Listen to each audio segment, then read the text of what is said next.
Asante sana Mheshimiwa Rais. Please let's take our seats.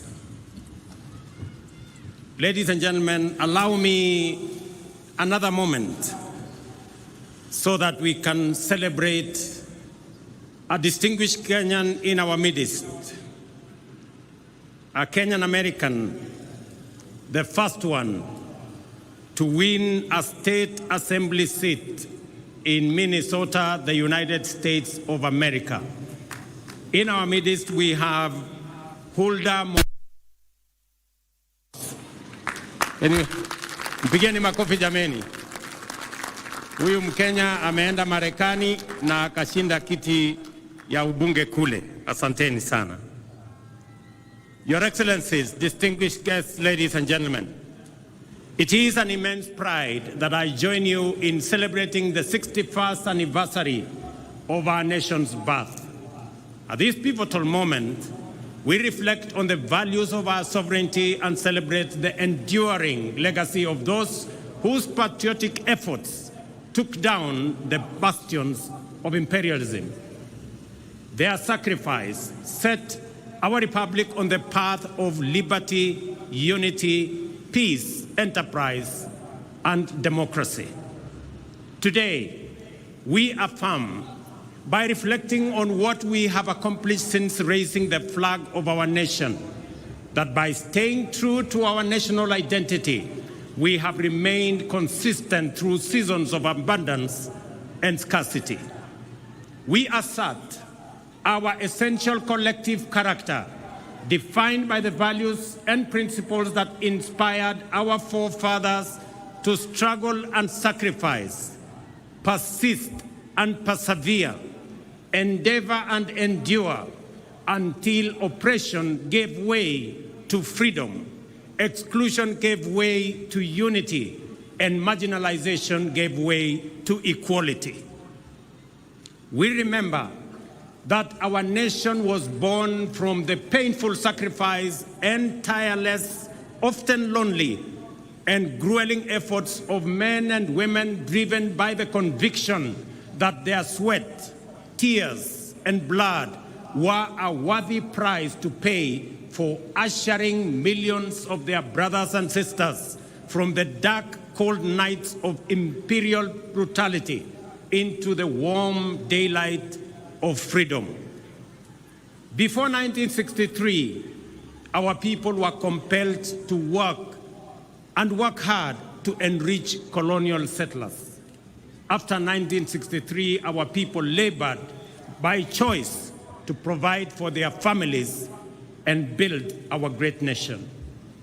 Before 1963, education, health, and personal security were privileges reserved for the colonial elite.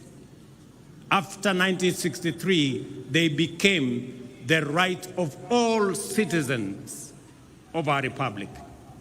Before 1963, African people existed to be seen and not to be heard. After 1963, we reclaimed our inalienable sovereignty to its fullest extent. The year 1963, therefore, marked Kenya's profound moment of historical change, yet it also represents an equally fundamental moment of essential and defining continuity. Our circumstances changed forever, and our horizon was illuminated by the forces of possibility, the dawn of opportunity shining brightly. Yet our values, hard work, unity, and determination remained constant. We applied these same principles to build our nation after we liberated it. There is an important point worth emphasizing. In our time, our generation must never focus so much on the present that we forget where we were only 6 decades ago. We must not ignore the fact that our freedom, democracy, and development were achieved through the contributions of millions of determined patriots, nor should we underestimate the time and patience it took for them and for these small progressive efforts to accumulate into an unstoppable momentum towards freedom and nation building. It may have been easy to despise individual freedom fighters as they ventured into a forest of uncertainty and to underestimate their ambition to free Kenya from colonialism. Yet, that is precisely how we gained our independence. Courage and hard work, determination and patience, and the confidence that we are not alone are always what it takes to make meaningful strides as a nation. Today, I want to encourage my fellow countrymen to keep this perspective in mind. As we aspire for more and better, we must not give way to despair, pessimism, or skepticism when faced with challenges, but instead forge our path forward with courage, hope, determination, and ambition. I declare my unswerving faith in the ability of our people to interrogate policies and hold the government to account. This is the essence of democratic freedom, a civic duty for citizens, a responsibility for leaders, and a necessary imperative for our success and progress. We have experienced a particularly challenging time as a people, largely owing to dynamics beyond our control, resulting in high cost of living, greater difficulty in finding employment, and fewer opportunities for entrepreneurs. Consequently, there was widespread anxiety about the economic stability of our nation, demanding urgent and appropriate interventions and effective solutions. The bottom-up economic transformation agenda was inspired by our determination to confront these fundamental challenges directly and with ambition. Our aim was first to lay the foundation for robust economic activity to generate millions of opportunities at the bottom of the economic ladder each year and drive substantive, inclusive, and sustainable growth. Our key priorities were to reduce the cost of living, stimulate enterprise, boost productivity, create jobs, foster a conducive environment for institutional and infrastructural development, and promote investment in manufacturing, industrialization, and export competitiveness. As a starting point, it was critical for us to tighten our belts and make significant sacrifices to reset our public finances on a sustainable path, enabling intensified investments in the strategic pillars of our plan and the cross-cutting enablers of rapid transformation. I acknowledge, ladies and gentlemen, the work we have done and the milestones achieved in creating the necessary conditions for progress in every value chain that support the pillars of our plan. There is a time to resist and a time to accept, a time to deny and a time to admit, a time to doubt and a time to believe. In the face of undeniable evidence, skepticism must give way to confidence, and we must reject the deceptive embrace of disinformation and fake news. The results and positive impact of our collective pursuit of fundamental economic change can no longer be wished away. Ladies and gentlemen, financial inclusion, for example, is now a reality for millions. The Hustler Fund is marking its second anniversary on a highly successful note, having empowered millions by lending a total of 60 billion Kenya shillings so far, liberating millions from predatory lenders and precarious financial situations, and enabling them to meet their needs, fund their hustles, and build their credit scores. Our ongoing conversation with borrowers focuses on concerns related to short-term duration, modest loan amounts, and the time required to increase borrowing limits.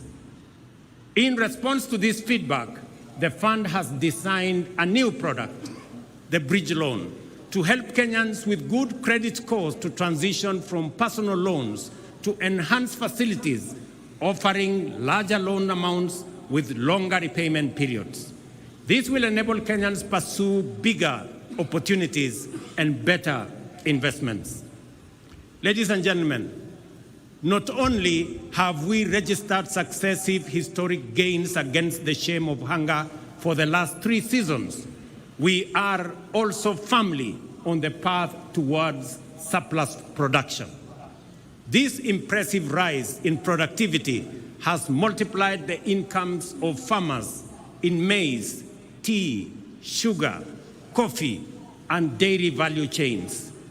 There is no doubt that this agricultural transformation is the direct result of our strategic decisions to shift public resources from consumption subsidies to support productivity. Food is now more accessible to households than before. And as I stated in the State of the Nation address, our country now boasts substantial national food stocks: 95 million 50-kilogram bags of maize, 9 million bags of beans, 10 million bags of wheat, and 2 million bags of rice. Step by step, we are building a food-secure Kenya, where every family can afford and access a meal. Farmers have brought more land under cultivation and produced more per acre than before, thanks to the timely availability of subsidized inputs and extension services. Agro-industries have more raw materials and value addition is on the rise.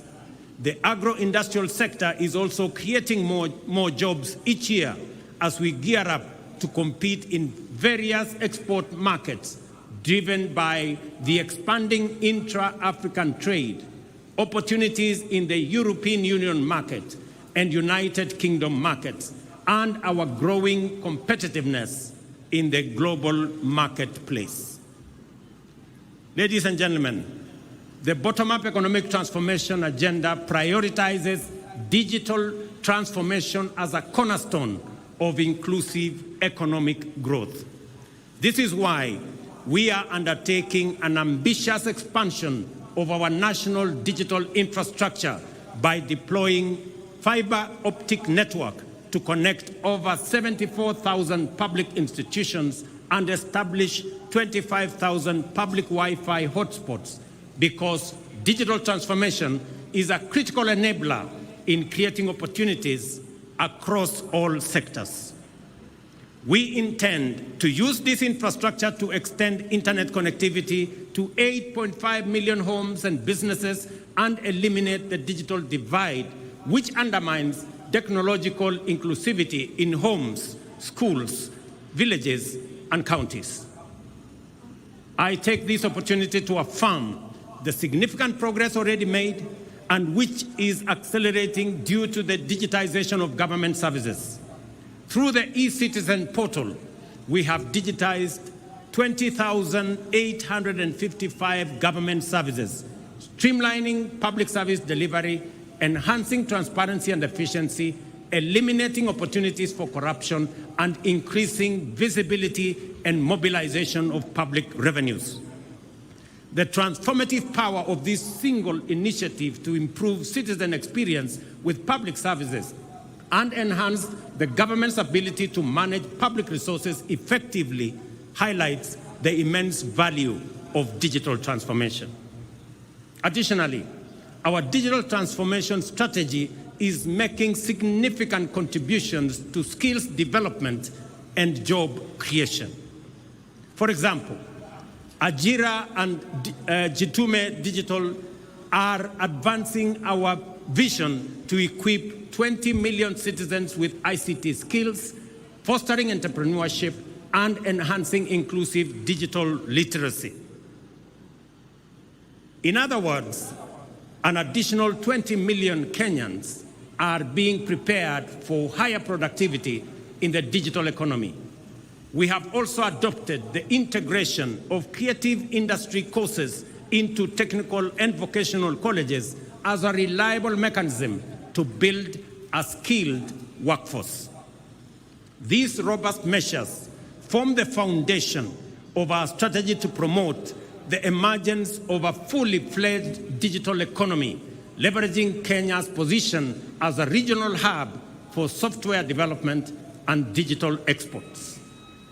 These initiatives are supported by key interventions such as the establishment of institutional and incentive frameworks to promote investments, foster collaboration, and encourage the transfer of digital technologies with a particular focus on artificial intelligence and blockchain.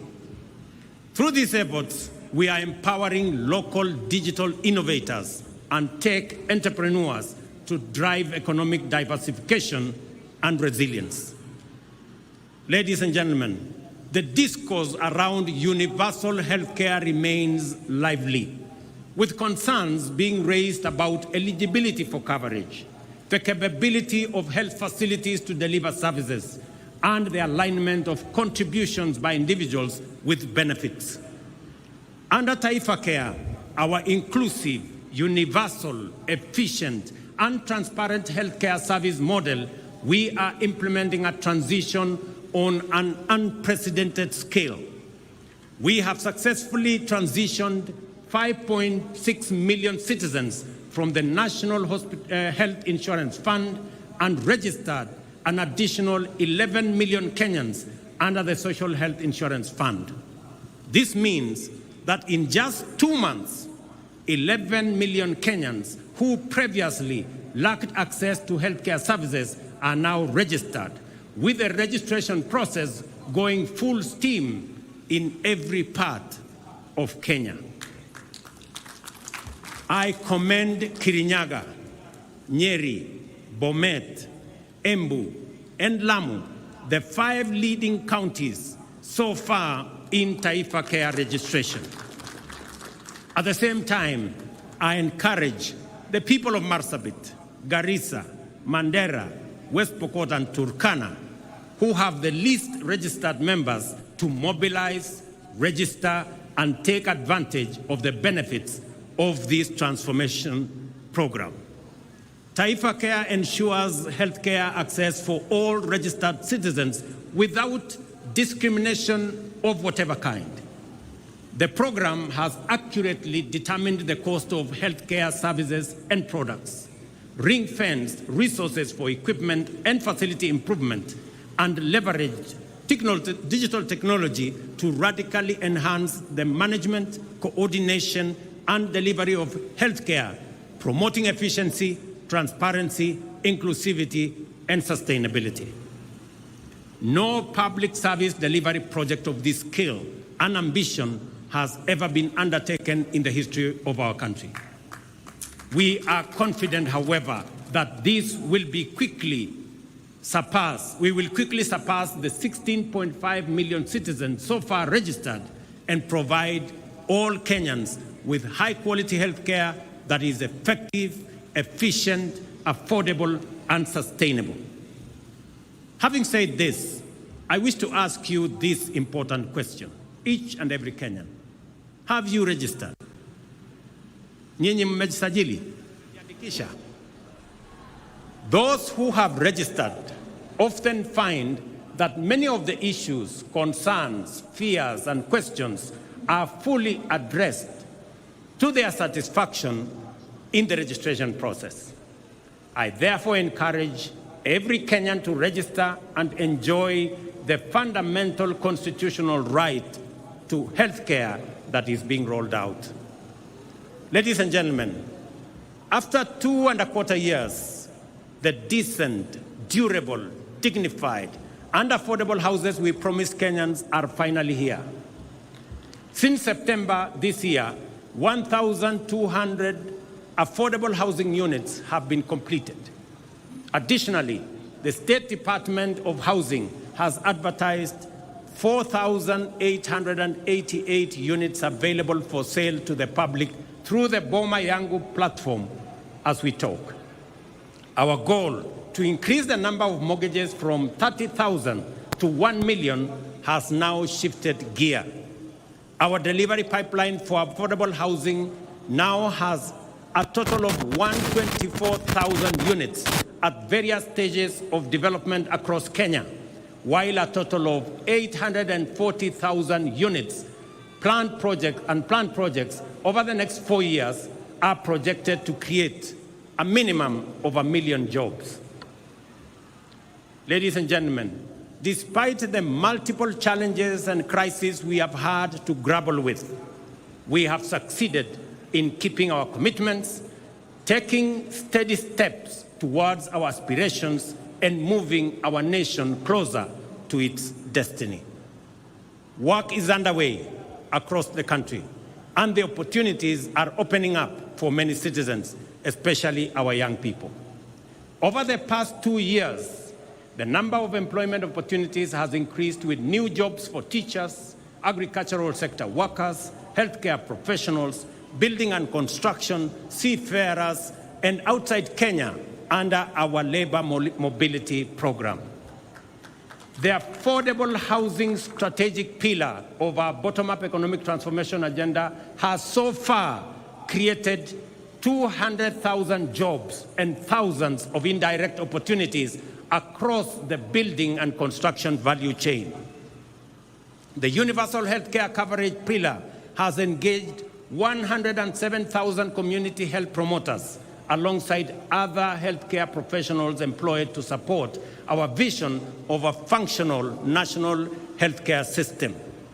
In addition, jobs will be created in healthcare innovation, service delivery, and ICT support for digital health system that we have rolled out, unlocking opportunities nationwide. We have recruited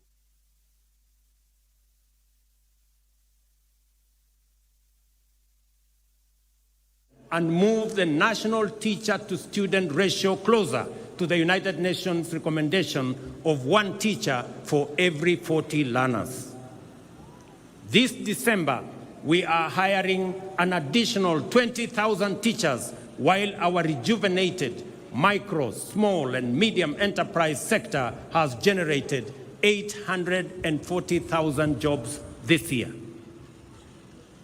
To address the urgent need to create opportunities for the hundreds of thousands of young men and women entering the labor market annually, we have expanded the employment opportunity spectrum and implemented strategies to secure jobs abroad to facilitate mobility and placement of suitably qualified Kenyans.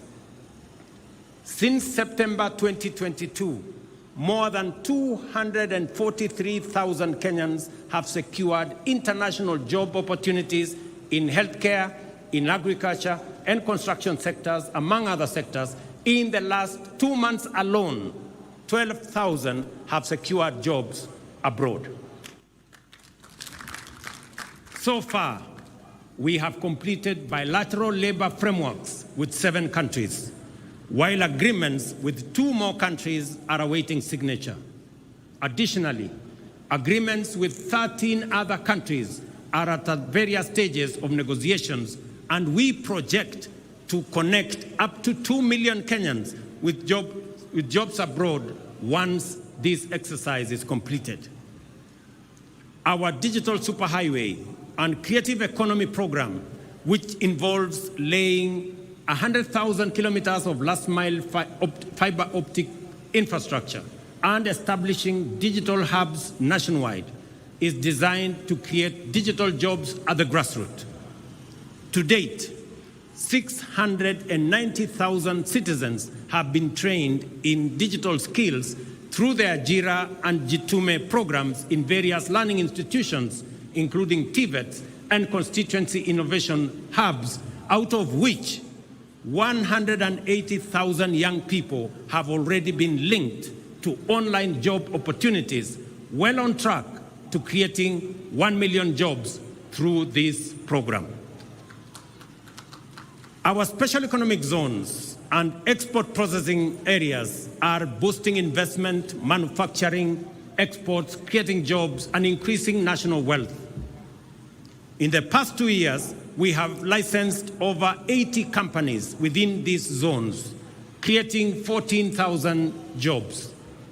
The 6 export processing zone flagship projects in Busia, Kirinyaga, Murang'a, Eldoret, Kwale, and Nakuru are now being developed are set to generate another 30,000 more jobs. Additionally, the ongoing operationalization of Dongo Kundu and Naivasha special economic zones will create an additional 26,000 jobs, facilitating private sector special economic zones investments and supporting county and public special economic zones operations. At the same time, young people are actively contributing to climate action, urban neighborhood improvements, and landscape restoration through the Kenya Urban Resilience or Climate Works program. Recognizing the urgency, scale, and importance of these efforts, Climate Works is designed to be ambitious. So far, 21,560 Kenyans have been engaged in Nairobi, with nearly 48% being women, reflecting a strong commitment to gender parity. The program will soon be expanded nationwide to engage 200,000 young men and women in critical infrastructure and environmental projects within our towns, cities, and communities. This initiative not only offers opportunities, but also empowers young people to strengthen the foundations of urban living and tackle climate change. We are also investing in local content creation to enhance the quality and competitiveness of Kenyan creative products for export, while facilitating the development of digital platforms to contribute and to distribute Kenyan creativity to global audiences. I am confident that we are firmly on course to transform opportunities for our creative industry. I salute the actors in our creative space whose work brings life to our cities, streets, and screens. Yet, their achievements are overshadowed by injustice. Musicians, who are the heartbeat and soul of our culture, have long been denied their rightful earnings. It is unacceptable that an artist earns as little as 10,000 shillings a year, while those tasked with collecting their royalties pocket millions monthly. This injustice, ladies and gentlemen, must end. The Kenya Copyright Board, in conjunction with industry players and e-citizen, must establish a transparent, real-time system for royalty collection and distribution to rightful owners and beneficiaries. As we champion this cause, Kenya is also preparing for global leadership by bidding to host the 2026 World Creative Economy Conference, signaling our commitment to celebrate our talent and showcase our vibrant culture to the world. Hosting this conference will be a bold declaration of Kenya's leadership in the creative economy. Our committed interventions are creating jobs and opportunities, and this is only the beginning. We are building on the foundation we have laid to create more jobs going forward. The essence of the bottom-up economic transformation agenda is to enhance our capacity for incremental achievement and thus accelerate our progress in delivering our commitment for the benefit of all Kenyans. What I wish to emphasize on this Jamhuri Day is that regardless of our difficult circumstances and despite obstacles, resistance, and anxiety, it remains the mandate of leadership to keep true to their word and the duty of government to deliver.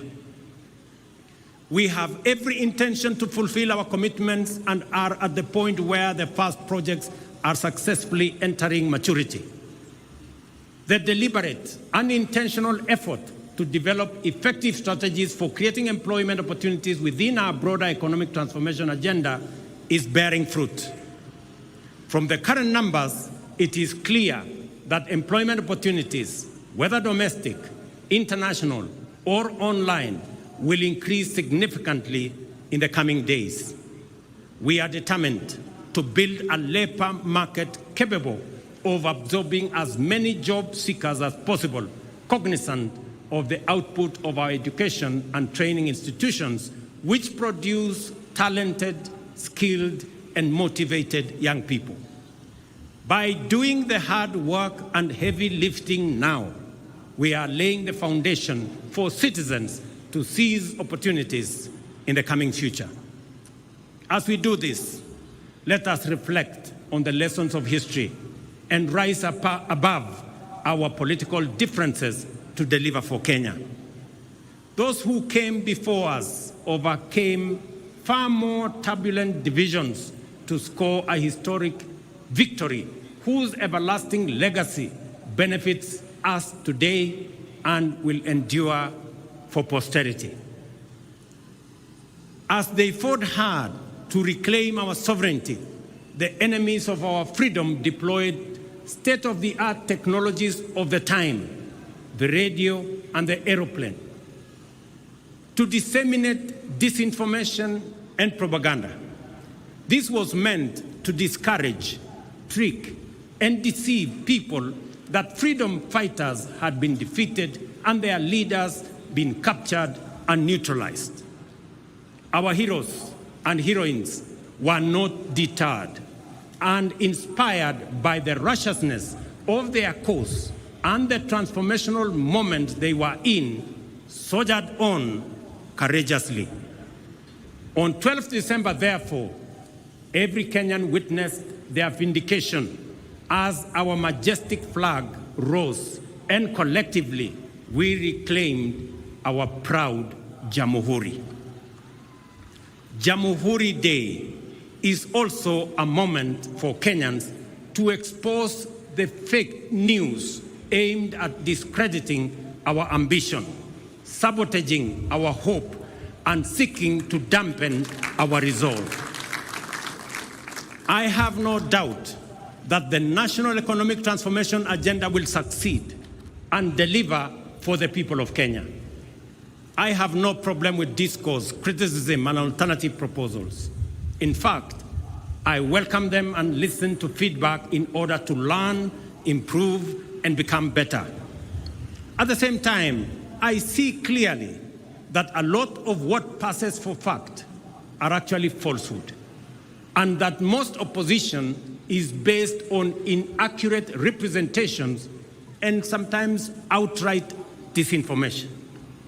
We are at the stage in our social development when digital technologies have immense capacity to amplify disinformation, magnify fake news, and distort facts beyond all recognition. If we give in to these emerging negative trends, we shall pay with our freedom, democracy, and development. I therefore urge all Kenyans to participate fully in our democratic discourse, even as we work hard in nation building. At all times, let us endeavor to engage on the basis of truth. Failure to do so will take us down the path of negativity, tear us away from the values we cherish, and turn us into a people estranged from unity, who sabotage development, undermine democracy, and destroy our republic in pursuit of political expediency. When we say that the cost of basic commodities has come down, it is a fact. When we say that inflation has come down, it is a fact. When we say that our farmers are producing more and better, it is a fact.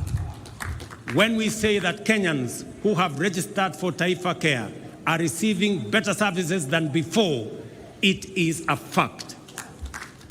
We encourage everyone, including our critics, to engage on the basis of facts and the truth. If some of us persist in the culture of reckless negativity, for how long will cynics mobilize Kenyans to deny facts that they can feel, that they can touch, and they can see? What will they say in a few weeks' time when we begin to give keys to new homeowners of our affordable housing units? What will they say at the thousands of plumbers, electricians, teachers, health workers, building and construction workers, digital workers, and many more who are already at work, including the 300 young men and women who yesterday were flagged off by my deputy to go and work abroad, joining thousands who are already abroad? Ladies and gentlemen, I am confident in the future of our nation and the capacity of our national transformation agenda to deliver, because I appreciate the strategies we have put in place, the work underway, and the commitment of our people and their motivation to make their contribution. I count myself as one of the many millions of Kenyans who want the best for our nation and all its people, and are committed to putting in the effort required to make our dreams come true. We are driven by strong hope and unwavering optimism, as well as unfailing desire to reach for a better tomorrow. It is confidence based on understanding, hope built on truth, and optimism that stands on the firm foundation of facts. We must do all we can to maintain the essential character of our republic as an open and free democratic society. This implies that we must also do all we can to ensure that our political competition and rivalry never degenerates into contest to assault democracy, oppose development, and demoralize the people. We must remember that whatever else sets us apart, we are united by a desire to achieve the best for Kenya and its people. With this in mind, we must promote inclusion and broaden our platform for collective engagement to allow articulation of diverse viewpoints and the expression of fresh, new, and bold approaches. To be transformational, we must be ready to transform ourselves and our strategies on a continuous basis. I will continue to reach out to Kenyans of all walks of life, regardless of the ideological persuasion, to maximize the cross-pollination of the flower of our republic and guarantee robust seeds for future seasons. You must never underestimate your power as citizens and your ability to create positive change individually and all of us collectively. Over time, we have made gradual and steady changes to many of the economic development strategies in order to take on board feedback from the people. In fact, the bottom-up economic transformation agenda has inbuilt mechanisms to improve on the basis of this feedback, because we recognize that as leaders, every day of work is a day of learning from the people, and that every good idea must always give way to a better one. Listening, therefore, is a primary component of effective leadership, and national transformation is a collective enterprise of all citizens. I am grateful to distinguished patriots who have demonstrated outstanding leadership across the political aisle for the spirit of goodwill in which we have engaged to address critical national issues, including resolving the inclusivity challenge by formulating the broad-based government. I also appreciate the good wishes, encouragement, and support from leaders with whom I continue to discuss matters of importance to our nation. I am persuaded that together we can achieve much more and much sooner for Kenya, and that the future of our dreams is now within sight. I readily concede that we are yet to reach the destination of our aspirations because we have not yet delivered fully on our commitments. But having said that, it is also a fact that we are no longer where we were a year, let alone 2 years ago. We have moved beyond pledges and commitments and are now making progress in our implementation strategies. There is now sufficient evidence of undeniable character that together the people of Kenya are hard at work to achieve their shared vision of a nation transformed. Our ability to feed the people and to keep them healthy, to empower them and connect them to opportunities, to keep them safe and protect their freedom is improving by leaps and bounds. When we all unite, inspired by a shared aspiration to undertake national building, we shall make our nation great, and our collective legacy will inspire present and future generations. Ndugu wa Kenya, wacha nimalizie kwa kuwauliza, mumesikia yale mambo tunafanya kuhusiana na mambo ya afya. Na wauliza wazazi wote, pale Januari watoto wetu wakirudi shuleni, sasa Taifa Care inataka kila mtoto wa Kenya awe na bima ya afya. Wakati wazazi mtarudisha watoto wenu shuleni, tunataka kila mzazi aandamane na mtoto wake, ndio tuweze kusajili watoto wote wa Kenya, ili watoto wote wa Kenya tuwapangie mambo yao ya afya.